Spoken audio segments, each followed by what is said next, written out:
हर साल जब मानसून की पहली बारिश धरती को छूती है तो सिर्फ मिट्टी नहीं भीगती, एक उम्मीद जन्म लेती है। यह कहानी है धान की, बीज से लेकर खेत तक की यात्रा। एक ऐसी प्रक्रिया जो सदियों से हमारी थाली तक चावल पहुंचाते आई है। तो आइए चलते हैं आज नर्सरी से खेत तक। सबसे पहला कदम, सही बीज का चुनाव। किसान अपने क्षेत्र और मिट्टी के हिसाब से सही बीज का चुनाव करता है। बीज को पानी में डालकर खोखले और हल्के दानों को अलग कर लिया जाता है। बीज को साफ पानी में 24 घंटे भिगोया जाता है। फिर पानी निकालकर बीज को गीले बोरे या जूट के बैग में बांधकर छायादार जगह पर रखा जाता है ताकि वो उसमें अंकुरन आ सके।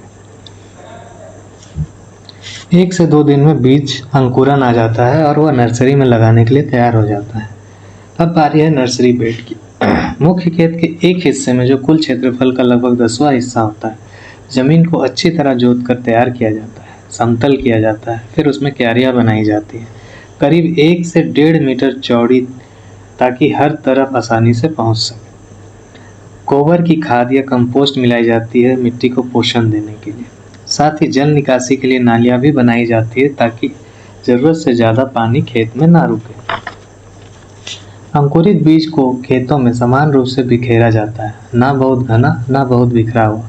घनी बुआई से पौधे कमज़ोर बनते हैं, इसलिए संतुलन जरूरी है।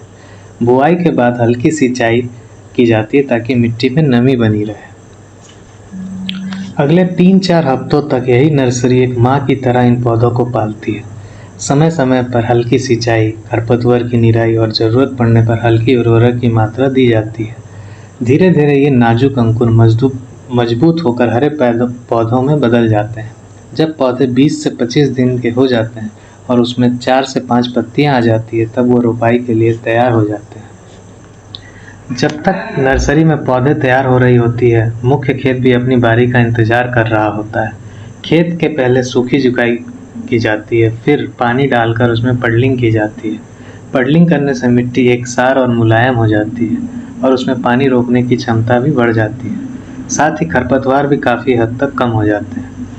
खेत को समतल करना भी उतना ही जरूरी है ताकि पूरे खेत में पानी एक समान गहराई तक रहे।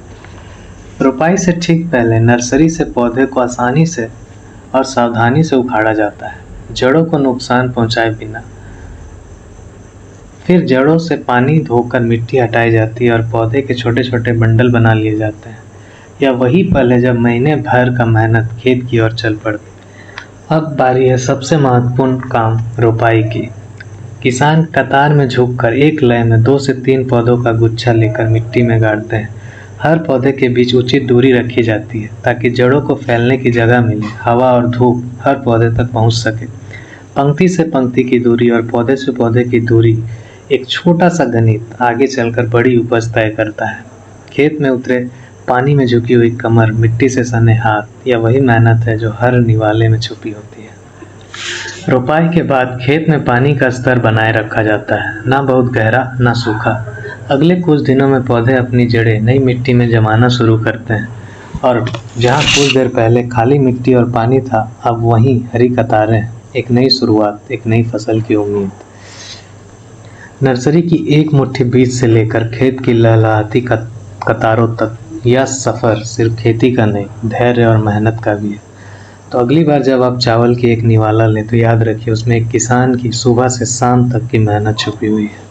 Thank you. हम लोग देख रहे हैं कि जो ट्रांसप्लांटिंग आप लोग रोप रहे हैं, हाँ। इसमें थोड़ा सा हम लोग को बताइए कि कितना एज का सीडलिंग आप लोग लेते हैं और फिर हम लोग इसमें 20 से 25 दिन का बीज का सीड लेते हैं। अच्छा, कितनी दूरी पे लगा रहे हैं आप लोग इसको?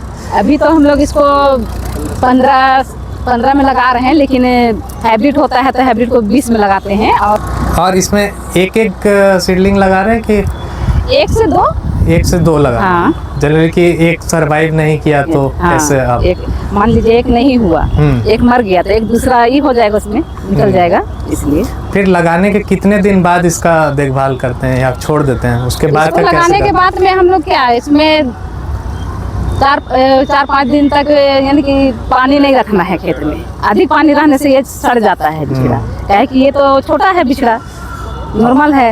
इसमें खाद में क्या डाल रहे हैं आप लोग? खाद में है यूरिया है, DAP है और पोटास है। यूरिया, DAP, पोटास तीनों का मिश्रण करके। आप लोग जब गांव में अपने खेत में लगाते हैं तो इसी तरीके से आप लोग? हाँ, गांव में लगाते हैं इसी तरीके से, लेकिन हम लोग उसमें हम लोग वजन के साथ में लगाते हैं। यहाँ तो एग्रीकल्चर है तो इसमें तो वजन करना पड़ता है, रिसर्च का है, तो इसमें तो हम लोग तो उसमें ऐसे ही डाल देते हैं ये करके। और गांव में हम लोग जैसे कि यहाँ 1 से 2 या 3 ही डालते हैं बिचड़ा। वहाँ तो गांव में तो अपना बिचड़ा है तो हम लोग 1 से ज़्यादा भी डाल देते हैं, 5 डाल देते हैं हम लोग। अच्छा, ऐसा करते हैं।